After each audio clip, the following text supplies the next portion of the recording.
전에 잠깐 행사에 대해서 설명을 드리겠습니다. 이제 법사님께서는 우리가 알다시피 항상 우리가 공부할 수 있도록 최상의 배려를 해주셨습니다. 본문도 해주시고 원도 세워주시고 법당도 제공해주시고 호행, 식사 모든 것을 해주셨죠. 그리고 그래서 우리가 업보에서 벗어나서 우리가 깨어날 수 있도록 정성을 항상 다해주셨습니다. 그리고 지금 원흥법당에 공사를 하고 있는데 이것이 완성되면 수도권에 계신 분들은 물론이고 지방에서 한번 법사님 뵙고 싶다라고 소원하고 계신 도반님들 엄청 많으시거든요. 그런 분들도 서울에 올라와서 법사님 가까이에서 정진할 수 있을 거라 생각합니다. 아주 그분들에게는 아주 평생 잊지 못한 보문이 될 것이라고 생각합니다. 때문에 여러 가지 종교에 제약이 생긴 것도 여러분 알고 계시죠. 그렇지만 법사님께서는 우리 가르침이 더 세계로 뻗어나가고 법당의 우리 내부 활동도 더 활발하게 진행할 수 있도록 종교단체 사단법인 부처님 시봉하는 사람들을 설립하기를 결정하셨습니다. 그리고 여기 모이신 분들은 그 법사님의 뜻을 충분히 이해하고 함께 하고자 하는 도마님들이 법사님의 초대로 여기에 모이게 된 것입니다. 그래서 오늘 행사는 그 발대식가 기념 행사가 되겠습니다. 그러면은 이 행사에 참석한 도반님들이 잘 법사님의 뜻을 취지를 받들고 이해해서 신심발심해서 부처님과 법사님을 더욱 공경하기를 바라드립니다.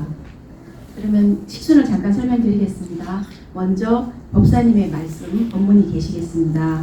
그 다음에 서현식 국장님의 창립 총회와 취지에 대해서 설명이 있겠습니다. 다음은 부산에서 와주신 금정리 보살님의 축하 무대가 있겠습니다. 그 다음 네 명의 도반님들이 여기 함께한 소감을 발표하시겠습니다. 그리고 그 중간중간에 우리의 그 연주하시는 분들 대금, 피아노, 하모니카 연주자리 와서 멋진 연주를 해주시겠습니다. 그리고 네, 다섯 번째로 우리 법사님의 새벽 법문을 책으로 출간이 되었는데 곧 세상에 나옵니다. 고난을 축복으로 만드는 사람들에 대해서 이혜림 선생님께서 소개를 해주시겠습니다. 그리고 마지막으로 우리 서울의 일심 공경 시봉 합창단의 노래로 행사를 마무리하겠습니다. 그러면 첫 번째 순서로 법사님을 모시고 말씀을 청해 듣도록 하겠습니다.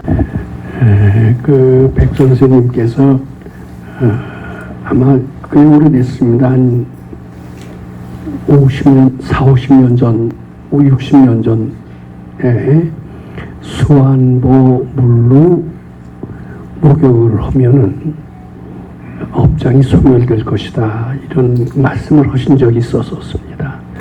그 말씀을 듣고 도반들은 거의 해마다 가시는 분들도 있었어요. 우리는 몇 년 전부터 해마다 와서 했는데 참 이 물은 좀 범상치 않은 것 같고 몸과 마음을 상당히 건강하게 하는 것 같습니다. 저는 이런 뜻깊은, 특히 백 선생님께서 지정한 이런 그 장소에 와서 사단법인 부처님이 시봉하는 사람들이라는 창립총회 하는 것을 매우 의의 깊게 생각을 하면서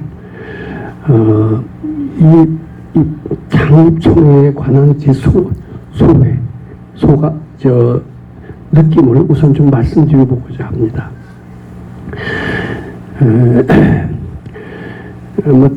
정도로 네 소원이 뭐냐라고 물어보면 한 12년 전부터 저는 그랬습니다. 세계적인 인재양성기관인 건강경 연수원을 만드는 것이 제 소원입니다, 이렇게 대답을 할 거예요.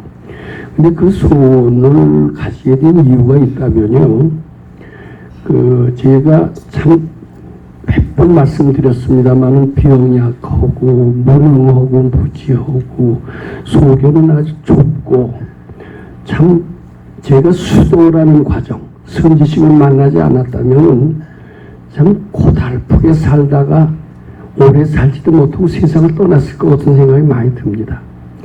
근데 다행히 참 운 좋게 밝은 선지식을 만난 뒤로, 만난 게 아니라 명예로 출가해서 공부를 했죠. 출가하고 보니까 병약했던 몸이 건강해졌고 밴댕이 속보다도 더 좁은 제 속에 부처님 광명이 비치면서 넓어졌고요. 그리고 아둔했던 저에게도 지혜의 햇살이 비치기 시작했습니다. 이것은 밝은 도인을 만나서 금강경을 실천한 결과라고 생각을 합니다. 그 가르침을 갖고 세상에 나가서 연구도 해보고 장사도 해보고 이랬는데 그게 통해지더라고요. 그래서 그 뒤로는 이 금강경 가르침이야말로 보통 사람을 인재로 만들 수 있다는 확신을 얻게 됐고, 이러한 가르침을 바탕으로 한 교육기관을 만든다면 하버드 대학보다도 더 훌륭한 교육기관을 만든다는 생각이 늘 있어 왔습니다. 그리고서는 아마 지금 무료급식을 부지런히 하면서 그런 교육기관을 만드는 복을 지으려는 노력을 꽤 오래전부터 해왔던 것 같습니다. 근데 그게 어떻게 매스컴에 되고 뭐 알려진 뒤에 조계종에서 총무원장이 저한테 상을 줬어요. 조계종 총무원장 상을 받은 게 언제인지 기억도 안 납니다. 아마 15년 정도는 되지 않았을까 싶습니다. 근데 이게 조계종 총무원장 상을 받은 뒤에 지금 저기 세금정에 있는 6층짜리 중국집에서 했는데, 그때 국회의원들도 많이 모였던 것 같아요. 그 상 받는 자리에서. 그렇게 총무원장 상을 받은 뒤에는 특히 불교방송에서 인터뷰를 비롯해서 인터뷰했고, 또 불교신문에서도 기고하라고 그런 원고 촌딱이 들어오고 그랬었습니다. 지금도 무명을 밝히고라는 BBS 프로에 제가 1시간짜리를 나갔었습니다. 그때 대담했던 분은 지금 현대 불교신문에 아마 이사로 있었던 최 누구입니다. 이름은 제가 잊어버렸는데, 그리고 1시간 인터뷰를 하면서 제일 나중에 물어보더라고요. 소원이 뭐니에요? 그래서 나는 나 같은 사람도, 나같이 모자라는 사람을 그런 대로 쓸만한 사람으로 만든다는 금강경 가르침을 바탕으로 해서 인재를 만드는 것이 내 꿈이요 라고 하고 방송에 당당하게 얘기한 적이 있었습니다. 그리고 제가 불교신문에 크게 기고를 했습니다. 지금도 그 신문을 가지고 있는데 이 가장 아주 톱 기사로 해서 아마 사람들이 그걸 보고 이거 괜찮은 기사인데 아마 한 분들이 적지 않았을 것 같습니다. 뭐라고 그러냐면 우리도 하버드 대학보다 더 금강경 가르침을 바탕으로 하버드 대학보다 더 나은 학교를 세울 수 있다. 이제 이런 큰 기사가, 아주 대문짝만한 기사가 실린 적이 있었습니다. 저는 그때 무료급식을 계속해서 하면서 정말 방송에 말씀드린 대로 불교신문에 기고한 그대로 하버드 대학보다도 더 훌륭한 대학을 만들 수 있었다는 신념이 있었고, 신념만 갖고 되질 않잖아요. 복을 지어야 될 것 같아서 그런 동지들을 규합해서 그 학교에 걸맞는 커리큘럼을 연구하려고 몹시 노력해왔던 것 같습니다. 이제 그것이 아마 차츰차츰 저로 하여금 BBS 방송에 나가게 했고, BTN 방송에 나가게 하면서 아주 무명인 저가 불교계에서 차츰차츰 알려지는 존재로 등장하게 됐습니다. BBS나 BTN에 가서도 저는 그 얘기를 몇 번 강조했습니다. 한국에서도 하버드 대학보다 더 훌륭한 교육관 부모를 만들 수 있다. 이런 얘기를 누차에 걸쳐서 얘기를 하니까 그 부자들 중에 한 분 부자가 있었습니다. 제주도 분이었어요. 제주도에 10만 평을 가지고 있었던 분이니까 제주도 땅값 얼마나 비쌉니까? 그분이 탁 나서더니 내가 금강경 연수를 만들겠소. 그리고 나섰습니다. 야, 꿈이야 생시야? 드디어 원이 이루어지는구나. 이렇게 생각을 했습니다. 근데 지금 생각해 보니까 내가 금강경 연수를 만들 수 있어 10만 평을 가진 그런 부자라면, 물론 땅만 가지고 있는 게 아닙니다. 그걸 갖고 사업을 하고 있었어요. 아마 그이가 맘만 먹으면 충분히 될 수 있었을 것 같습니다. 내가 연수를 만들어주겠다고 했습니다. 저한테 당연히 얘기했습니다. 지금 생각해보면 그래요. 그걸 바쳤어야 되는데, 야, 웬 떡이냐 했던 것 같아요. 근데 저만 떡이냐가 아니라 제 주위에 있는 사람은 저보다 더 복을 못 줬던 것 같아요. 그냥 붕붕붕붕 날뛰는데 웬 떡이냐를 저보다 몇 배 더 했던 것 같습니다. 제가 그 사람 만나기 전에 나는 바른법연구원 상임이사요. 나는 바른법연구원 뭐요? 해나가면서 그 사람은 만나기도 전에 자기네들이 먼저 만나서 자꾸 제가 하지도 않은 얘기를 보태서 하기 시작을 했습니다. 이게 제가 그이가 만들어준다고 했을 때 바치지 못했던 것을 뼈저리게 후회하는 겁니다. 그는 신심도 있었고 능력도 있었고 우리 가르침에 깊이 공감하면서 이미 건강에 칠독을 했던 사람입니다.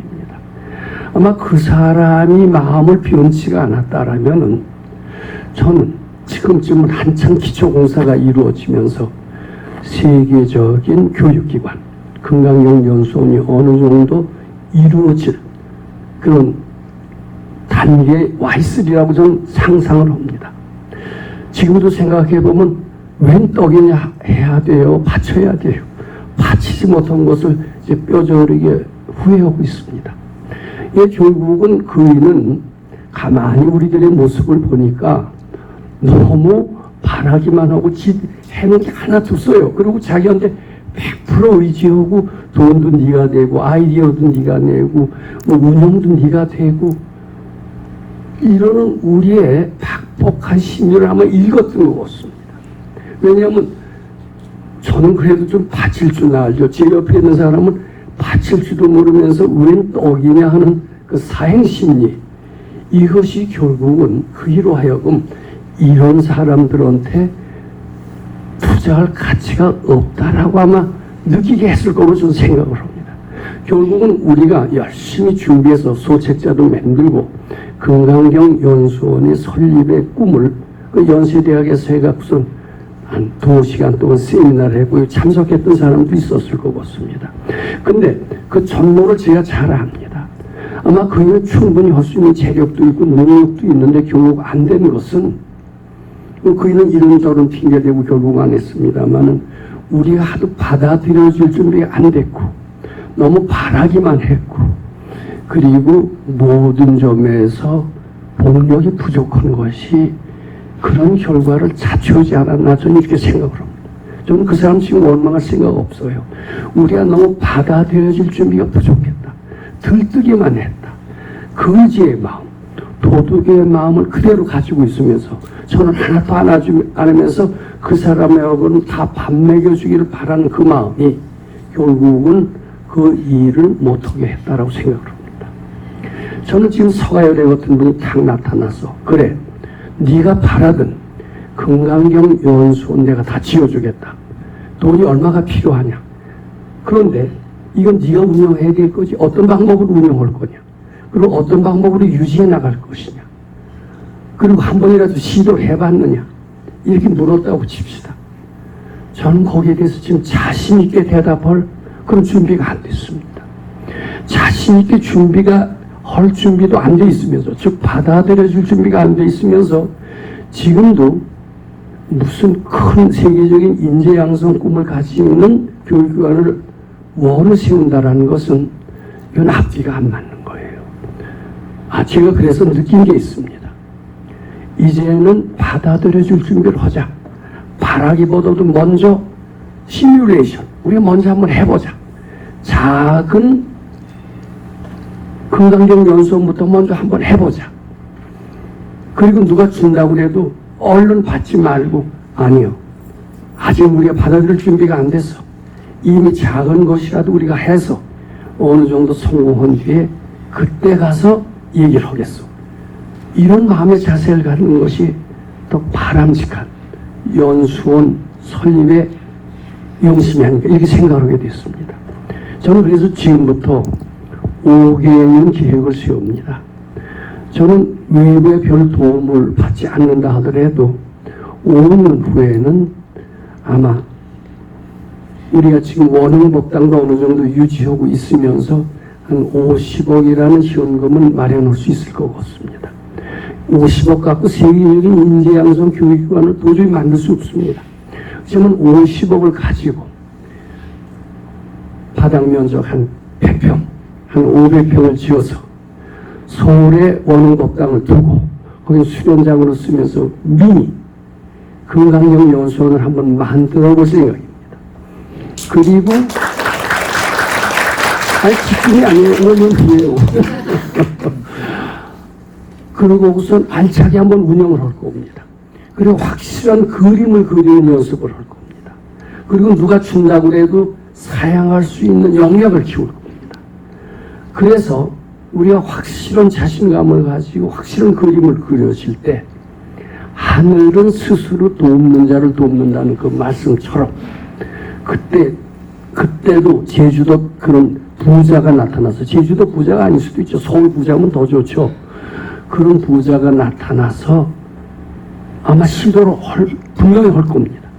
그때도 얼른 덥석 물지 않습니다. 얼른 일단 바치고 불수복독이라고 그랬죠. 그리고 우리가 과연 받을 자신이 있느냐, 재앙이 없이 운영할 수 있느냐 스스로 다짐하고, 아마 5년 동안이면 그건 다짐이 될 것 같고, 그 다짐의 시초가 오늘 사단법인 부처님 시봉하는 사람들을 만드는 이런 첫 단추다. 이것은 금강경 연수원을 확실히 그림을 그리고 확실한 자신감을 갖고 누가 거저해 준다고 해도 들뜨지 않고 심지어는 사용할 수 있는 역량을 키우는 첫 단추더라고 생각해서 매우 이익게 생각합니다. 우리가 그런 자신감을 가진다라면 기회는 항상 있다라고 생각합니다. 제가 이렇게 지금 나이가 이제 내년에 80입니다만은 늙은 나이에 당신은 어떻게 분수도 모르고 철없이 날뛰는 거 아니냐 뭐 이렇게 생각하는 분도 있을지 모릅니다. 근데 제가 이렇게 자신감을 갖는 데는 그런 데로 근거가 있어요. 벌써 몇십 년 전 이야기입니다. 우리 백 선생님께서 저한테 식당을 시키시면서 참 식당하면서 지금처럼 생각해보면 그 식당 4년간 그때처럼 고생한 때가 없었던 것 같습니다. 제 마음은 한없이 쪼그라들었던 것 같습니다. 밥 먹고 살기도 힘들 정도로 마음이 위축이 됐음에도 불구하고 백 선생님께서는 큰 그림을 그려주셨어요. 그건 도인만이 할 수 있는 겁니다. 너는 된다. 분명히 된다. 내가 결정한다. 저는 새로운 용기가 생기기 시작했습니다. 이게 도인의 법칙이로구나. 무에서 유를 창조하는 것이 도인의 법칙이고 이 금강경 가르침의 실천이라구나. 그걸 뼈저리게 느꼈습니다. 그 뒤로 제가 비록 여러 가지 환경이 어렵고 안 좋지만은 된다. 도인의 결정이다. 이걸 잊지 않고 지금까지 그것이 제가 이 큰 뜻을 유지할 수 있었던 그런 배경이다. 이렇게 말씀드립니다. 백 선생님이 이렇게 얘기합니다. 그때 참 고생하는 걸 아셨어요. 근데 이제 봐라. 너는 이제 말년엔 복이 있을 것이다. 또 이런 얘기를 해요. 오늘 아침에도 백 선생님이 문수보살과 같은 대단한 분이다라는 말씀을 드린 적이 있었습니다. 그분은 이미 해방되기 10년 전에 대한민국 해방되는 구체적인 하나하나까지 확실히 아셨었습니다. 그는 산속의 도인이 아니었습니다. 동국대학교를 창립을 하고 그 운영 자금까지도 스스로 마련할 수 있는 CEO 중에서도 CEO였습니다. 대단한 도인이었고 그런 분들의 결정, 그것은 전지 믿고자 합니다. 믿음은 또 실제로 될 수 있다라고. 그런 믿음이 아마 저로 하여금 용기가 있고 배짱 있게 했고 늙어도 늙지 않는 이런 자세를 가지게 하지 않았나 싶습니다. 여기 계신 분들도 요새 보니까 너무 쫄아들고 움직도 있고 발발 떨고 있어요. 우리 백 선생님이 말씀 생각하세요. 우리가 무에서 유를 창조하는 가르침, 이것이 금강경 연수원의 정신입니다. 하늘은 스스로 돕는 자를 돕는다고. 우리가 아상이 없을 때 우주는 나와 하나가 될 겁니다. 이것이 오늘 사단법인이라고 하지만 정확히 얘기하면 종교법인입니다. 보통 사단법인하고 틀려요.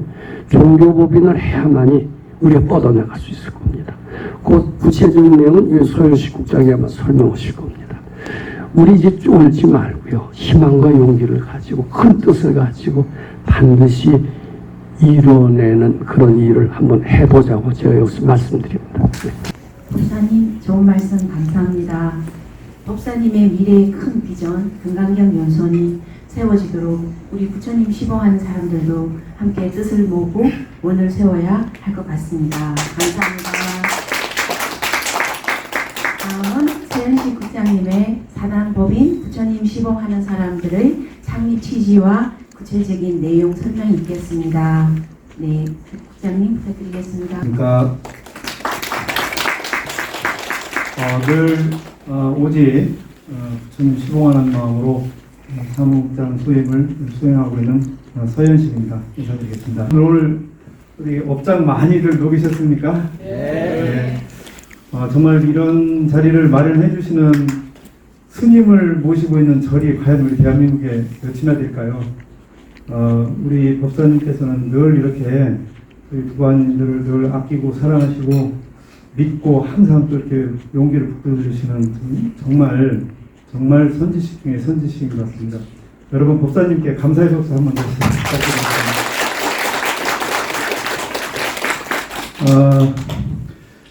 법사님이 방금 이제 법문을 해주셨습니다만 저는 개인적으로는 그 말씀이 제일 가슴에 남는 것 같습니다. 하늘은 스스로 돕는 자를 돕는다. 이 스스로 돕는 자가 되기 위한 제도적 뒷받침, 제도적 발판, 아마 지금 그게 제가 말씀드리는 주제가 아닌가 이렇게 생각하면서 설명을 좀 올리도록 하겠습니다. 제가 창립 총회 11월 13일로 했는데요. 여기 다 이제 발기인 분들이라서 제가 먼저 문자로 먼저 양해 말씀을 좀 드리려고 합니다.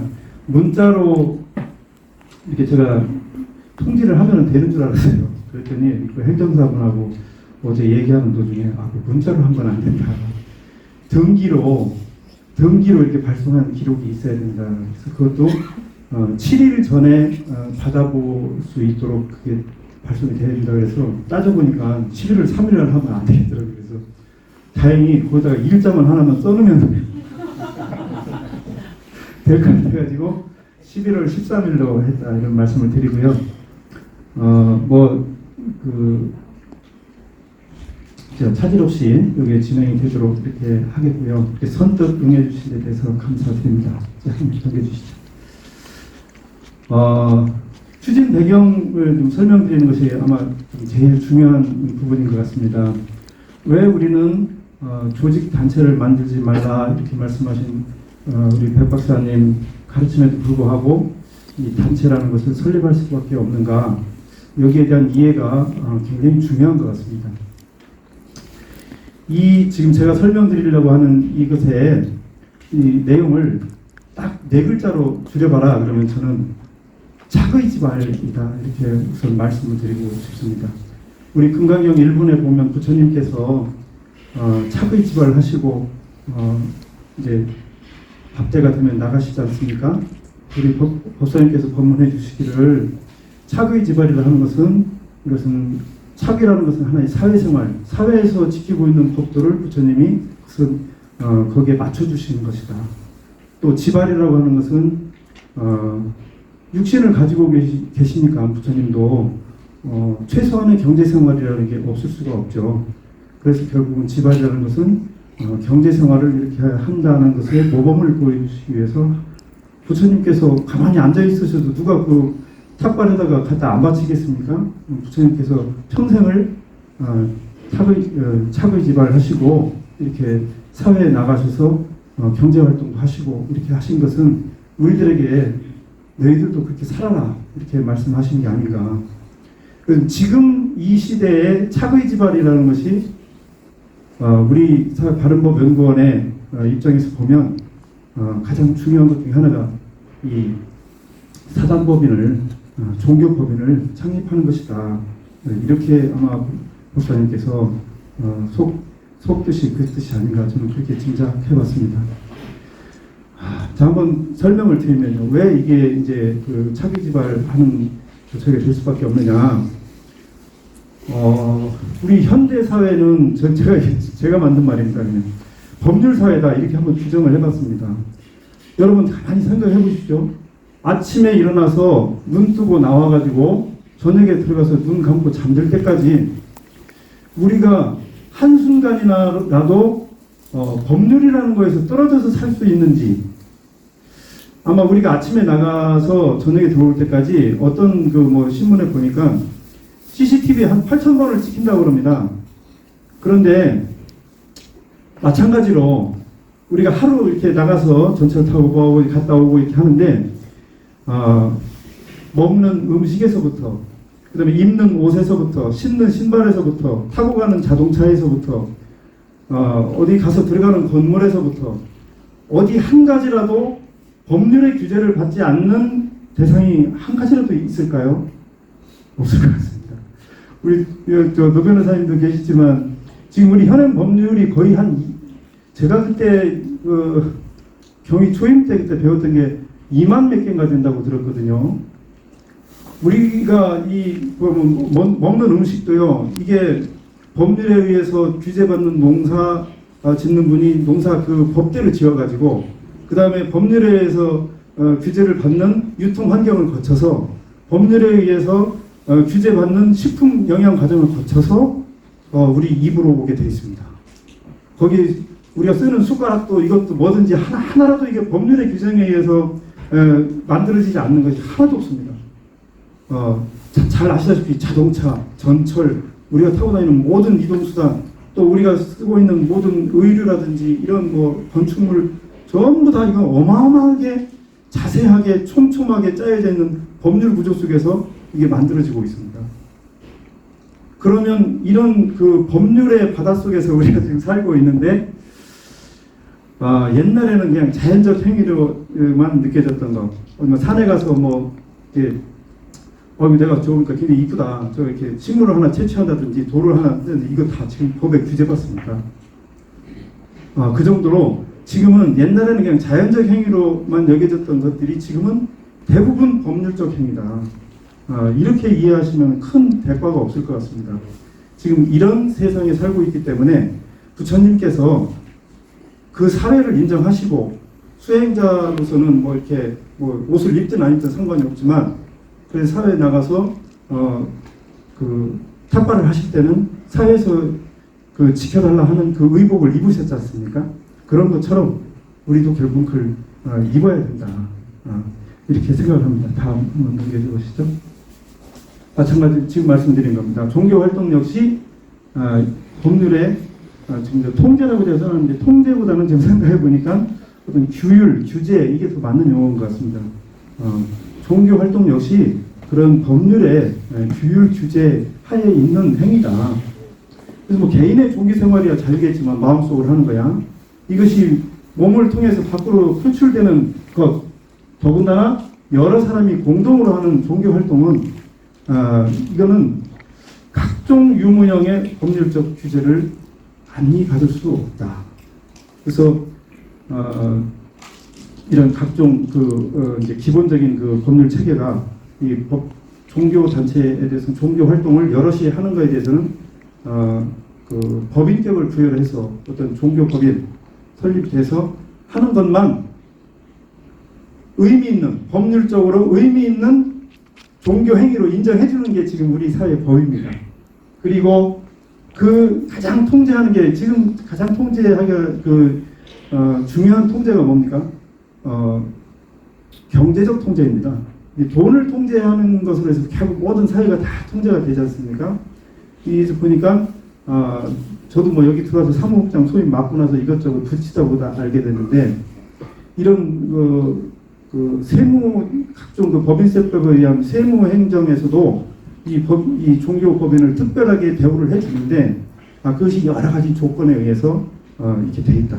그래서 종교 법인을 획득하지 않으면 그런 정상적인 종교 단체에서의 지위를 누릴 수도 없고 인정받지도 못한다.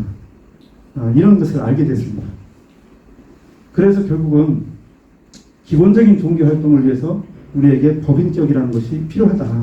이 법인격이라는 것을 우리가 알아듣기 쉽게, 우리 수도인들이 알아듣기 쉽게 얘기하면 부처님께서 차의지발 하셨던 바로 그거다.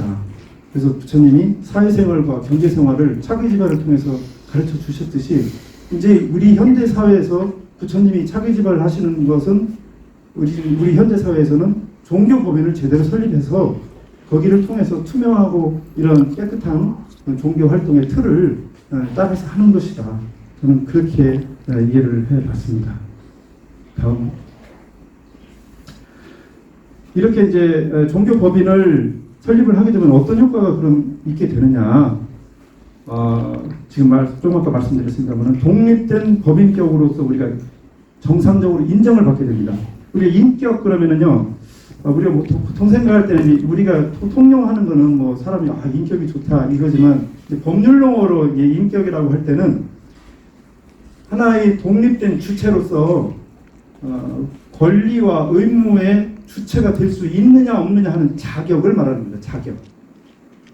그러니까 아무리 인격이 훌륭해도 법인격을 안 가지고 있으면 이 사회에서 유효하게 어떤 행위를 사회적 행위든 경제적 행위든 유효하게 할 수가 없어요. 법률적으로. 그러니까 인정을 못 받는 겁니다. 이 사회에서.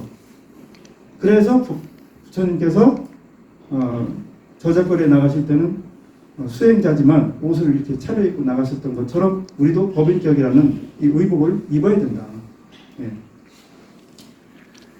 지금 이렇게 이제 하고요. 그다음에 또 한 가지 이제 상당히 좀 실용적인 면에서도 이게 굉장히 우리가 법인격을 취득하는 것이 우리한테 이롭다 하는 말씀을 드리면 저기 이제 제가 지금 잘 안 보이는 것 같습니다만은 저 왼쪽에 큰 사진이 저게 저수지입니다.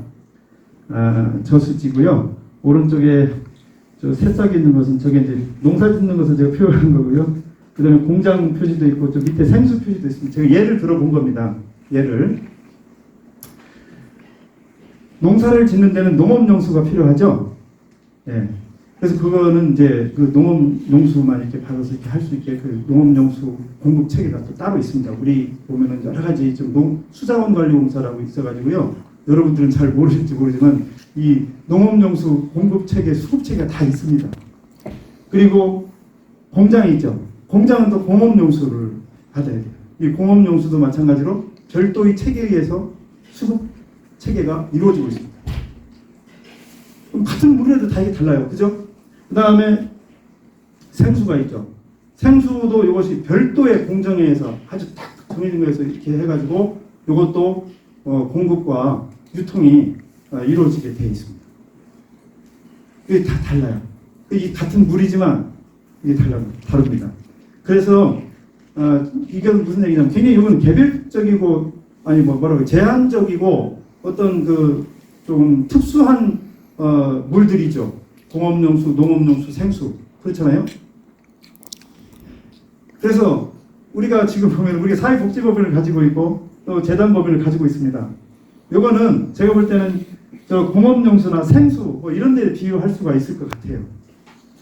그래서 거기로 들어가는 거는 생수 공장에는 농업용수를 공급할 수가 없어요. 농업용수를 가지고 생수를 만들 수가 없어요. 또 공업용수도 마찬가지입니다. 그 목적에 맞는 물을 그 목적에 맞는 양만큼만 쓸 수 있게 돼 있어요. 그래서 그 법률 아까 제가 다 모든 우리 지금 사회 체계가 지금 법률로 다 지금 규제가 되고 있다고 했지 않습니까? 그 체계밖에 안 돼요. 그 물밖에는 그 물은 그 물밖에 못 써요.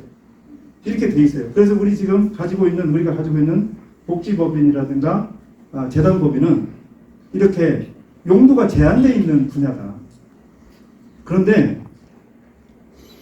우리가 종교활동이라는 걸 하려고 그러면 보다 더 일반적인 그런 이 물로 타지면 이 물 공급 체계가 필요한 거예요. 물도 이렇게 우리는 뭐가 필요한 겁니까? 저수지가 필요한 거예요. 저수지가. 이 저수지가 뭐냐면은 저런 저수지를 만들 수 있도록 해주는 지금 현행 법하에서 그게 뭐냐 그러면 그게 종교법인이다. 저는 이렇게 말씀을 드릴 수 있다고 생각합니다. 그래서 우리가 종교법인을 가져야 그래야 이런 여러 가지 제약에서 벗어나지 않고 우리가 지금 현재 인정해주고 있는 의복 체계, 이 현재 우리 사회가 인정하는 이 의복 체계에서 떳떳하게 옷을 입고 다닐 수가 있는 겁니다. 그리고 행세를 할 수가 있어요. 그래서 그 체계를 만들기 위해서 필요한 것이다. 저희 우리가 굉장히 우리 활동하는데 필요한 여러 가지 두 가지가 있어야지. 지금 법사님이 말씀하신 금강경 연수원, 이 우리의 꿈을 이루기 위해서는 우리가 두 가지를 동원할 수 있어야 됩니다. 인력과 자원, 두 가지지 않습니까? 이 인력과 자원을 저런 농업용수나 공업용수처럼 우리 특별하고 한 분야대 제한된 물만 우리가 이렇게 수급해서 쓸 수 있는 것이 아니라 범용으로 할 수 있는 저수지, 이게 필요한 거예요. 이게. 그래서 이게 종교법인이 그런 효과가 있다. 네, 이렇게 한번 말씀을 드릴 수 있겠습니다. 다음. 이제 아마 이제 우리가 왜 이제 설립 취지를 하는 것인지 이거는 좀 설명이 다 이해가 되셨으리라고 생각합니다. 그래서 이렇게 이제 부처님이 차별지발하시는 마음으로 우리가 이제 그 가르침대로 법인을 만든다 이런 말씀을 드렸고요. 그럼 이제 명칭에 대해서 설명을 드리면 이거는 이제 부처님 시봉하는 사람들 이렇게 이제 법사님께서 이름을 내려주셨습니다. 저는 크게 두 가지의 큰 뜻이 여기에 들어있다 이렇게 봅니다. 그 금강경 우리 공부의 핵심 중에 핵심, 오늘 아침 새벽 법문 중에도 법사님 법문해 주셨죠. 정말 절대적인 공경심이 있어야만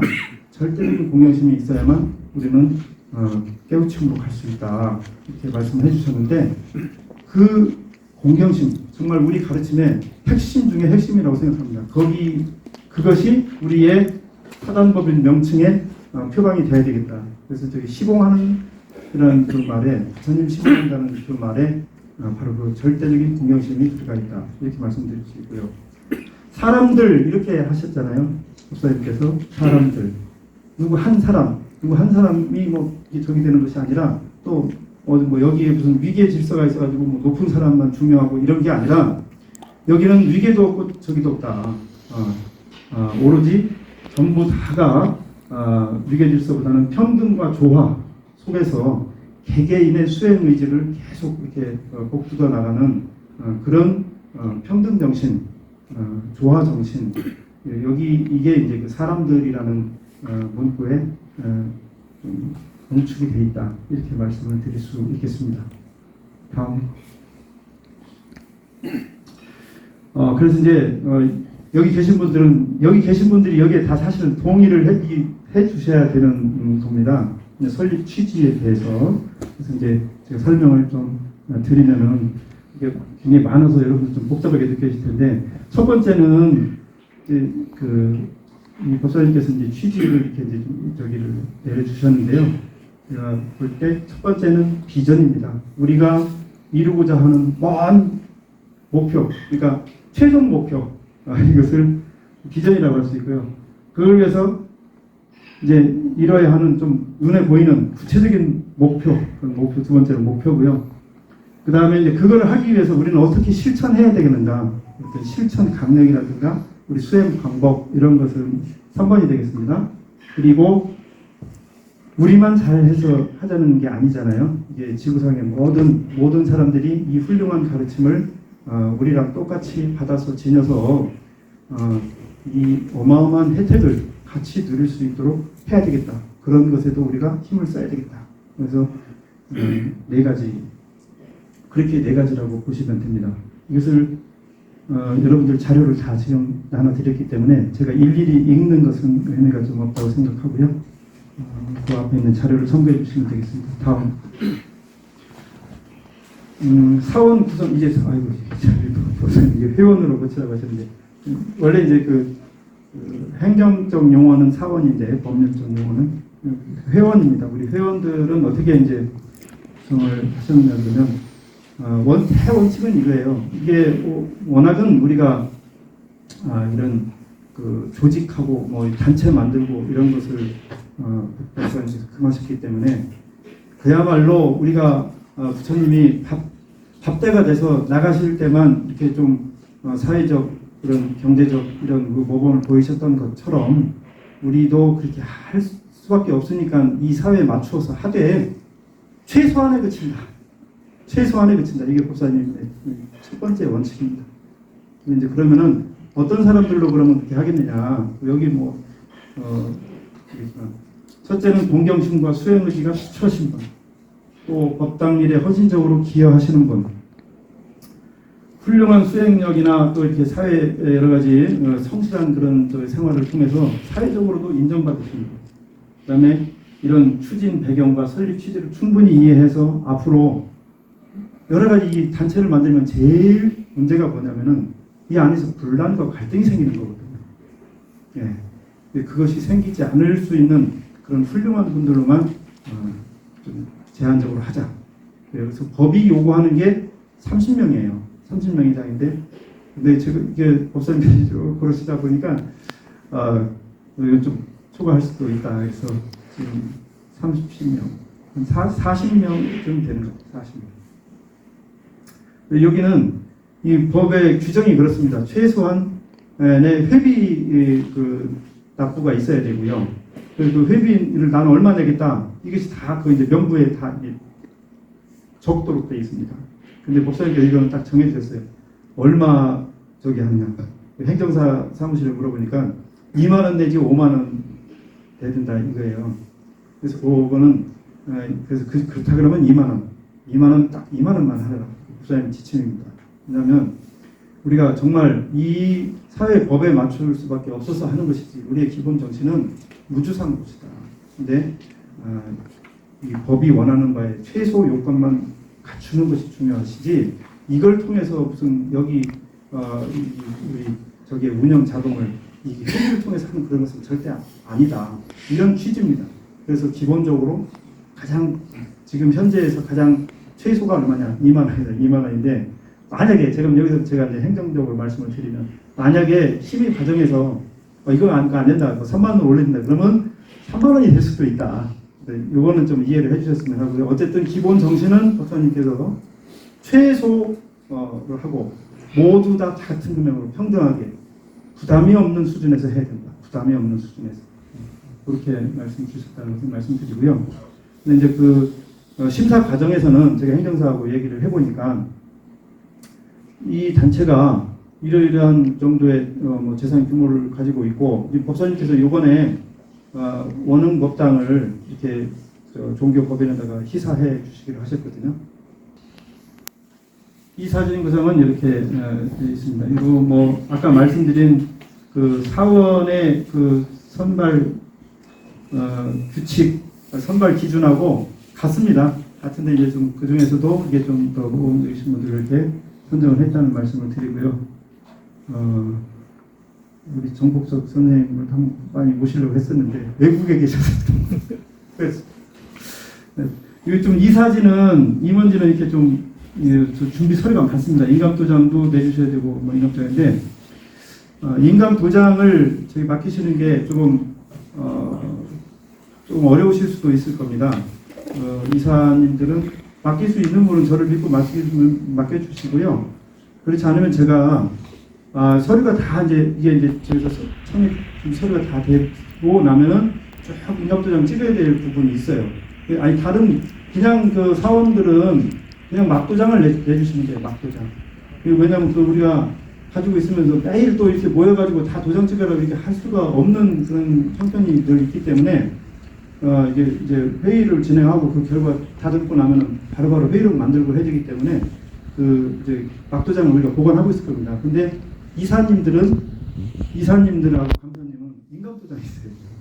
그래서 인감도장이기 때문에 조금 부담스러울 수 있는데 그거는 이제 저한테 맡겨주시거나 안 그러면은 그때 제가 이제 행정사하고 다 해서 요 때가 찍을 때다. 그래서 전화 드릴 테니까 그럼 그때 오셔서 이렇게 바로 찍어주셔야 됩니다. 그 되도록이면 그 2, 3일 내에 그 서류 도장 날인 작업이 끝날 수 있도록 그 인감도장을 안 맡기시고 그냥 계실 분은 그거를 조금 협조해달라는 말씀을 드립니다.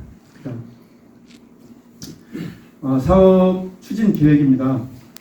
이것도 이제 보고를 하게 되어 있습니다. 근데 이제 크게 수행 체계를 우리가 좀 고도화할 필요가 있다라는 거하고 전법 활동을 보다 좀 체계화하고 정의할 필요가 있다는 부분을 뽑아봤습니다.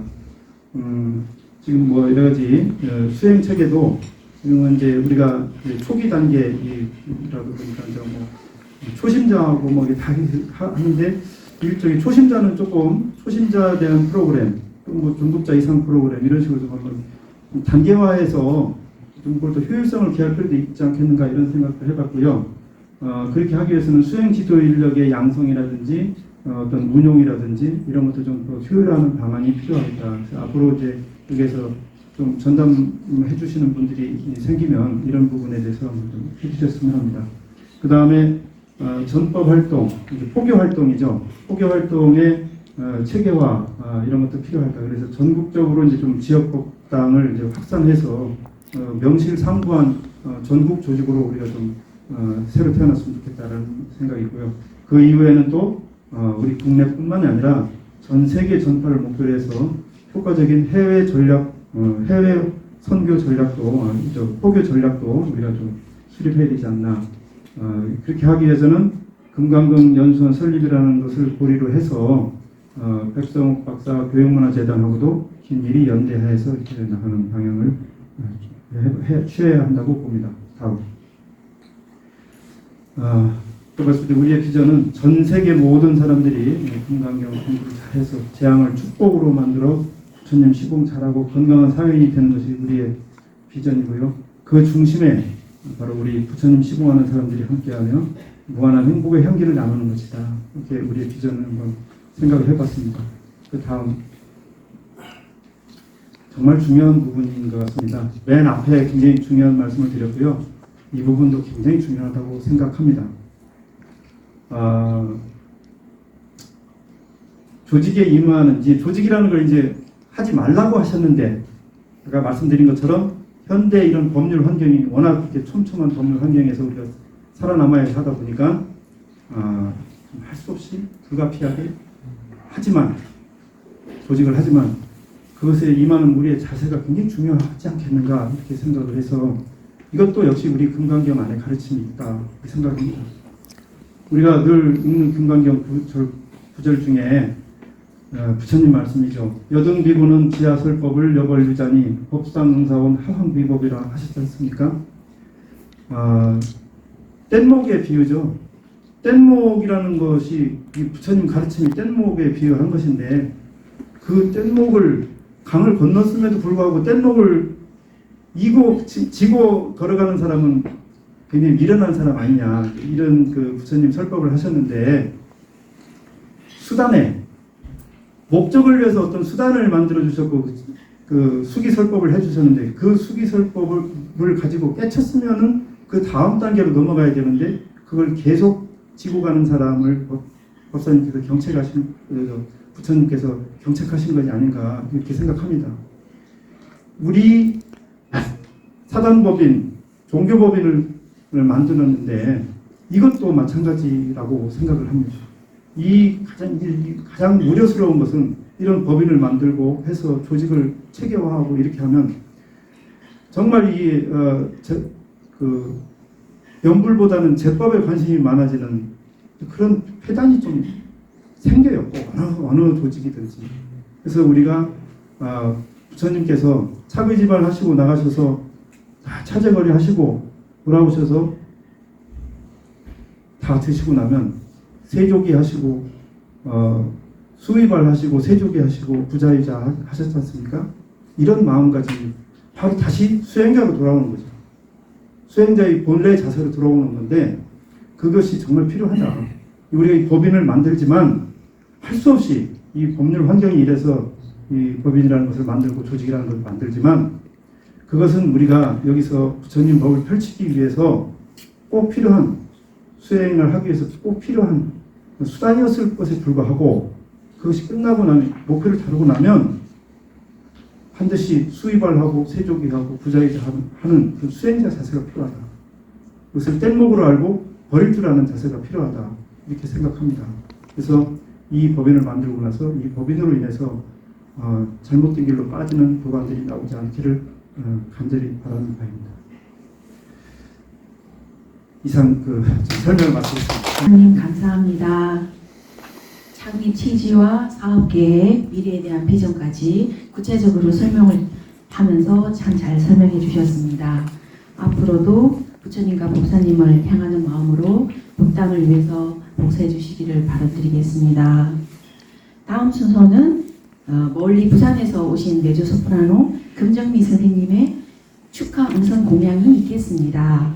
이 너무 아름다운 가을의 모습을 보고 어제 가을인가 이라고 했습니다. 예, 무슨 이쁠 혼자서 가라는 박무월 시인이 쓴 그 이별의 향기가 있는데 저는 그 뜻을 그렇게 해석했어요. 각자가 헤어지지만 그 헤어짐이라는 것은 각자의 자기 길로 가는 길이라고 해석을 해서 제가 그걸 다시 지고 내용도 그런 식으로 제가 부를 겁니다. 될지 모르겠지만 일단 가을인가 먼저 올리도록 하겠습니다.